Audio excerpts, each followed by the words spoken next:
Numbers chapter 32. The Reubenites and Gadites, who had very large herds and flocks, saw that the lands of Jazer and Gilead were suitable for livestock. So they came to Moses and Eleazar the priest, and to the leaders of the community, and said, Adaroth, Dibon, Jazer, Nimrah, Heshbon, Eleha, Sebon, Nebo, and Beon, the land the Lord subdued before the people of Israel, are suitable for livestock, and your servants have livestock. If we have found favor in your eyes, they said, let this land be given to your servants as our possession. Do not make us cross the Jordan. Moses said to the Gadites and Reubenites, should your fellow Israelites go to war while you are still here? Why do you discourage the Israelites from crossing over this land the Lord has given them? This is what your fathers did when I sent them from Kadesh Barnea to look over the land. After they went up to the valley of Eshcol and viewed the land, they discouraged the Israelites from entering the land the Lord had given them. The Lord's anger was aroused that day, and he swore this oath, because they have not followed me wholeheartedly, not one of those who were 20 years old or more, when they came up out of Egypt, will see the land I promised on oath to Abraham, Isaac, and Jacob. Not one except Caleb son of Jephunneh and Kenizzite son of Joshua son of Nun, for they followed the Lord wholeheartedly.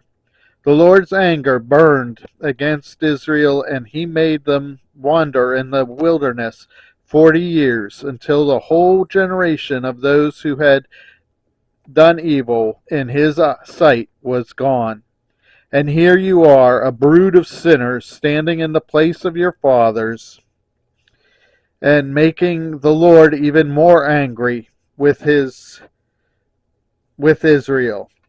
If you turn away from following him, he will again leave all his people in the wilderness, and you will be the cause of their destruction. Then they came up to him and said, we would like to build pens here for our livestock and cities for our women and children. But we will arm ourselves for battle and go ahead of the Israelites until we have brought them to their place.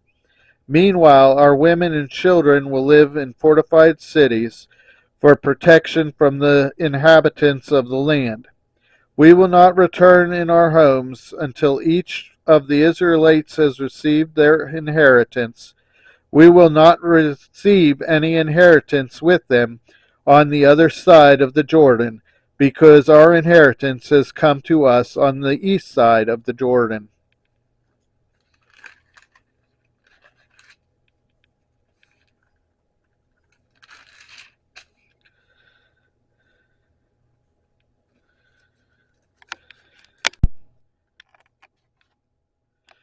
Then Moses said to them, if you will do this, if you will arm yourselves before the Lord for battle, and if all of you who are armed cross over the Jordan before the Lord until he has driven his enemies out before him, then when the land is subdued before the Lord, you may return and be free from the obligation to the Lord and to Israel, and this land will be your possession before the Lord. But if you fail to do this, you will be sinning against the Lord, and you may be sure that your sin will find you out.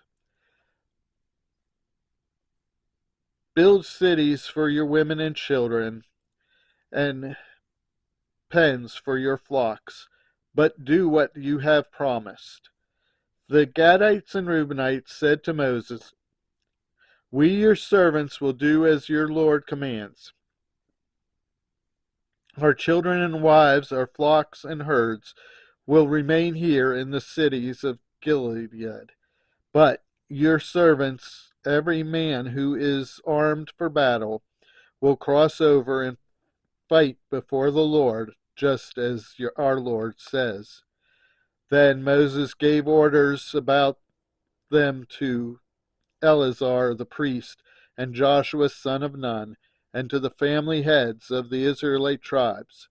He said to them, "If the Gadites and Reubenites, every man armed for battle, cross over the Jordan with you before the Lord, then when the land is subdued before you, you must give them the land of Gilead as their possession.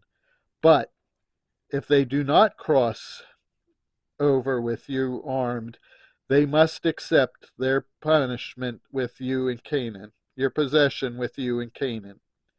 The Gadites and Reubenites answered, "Your servants will do what the Lord has said.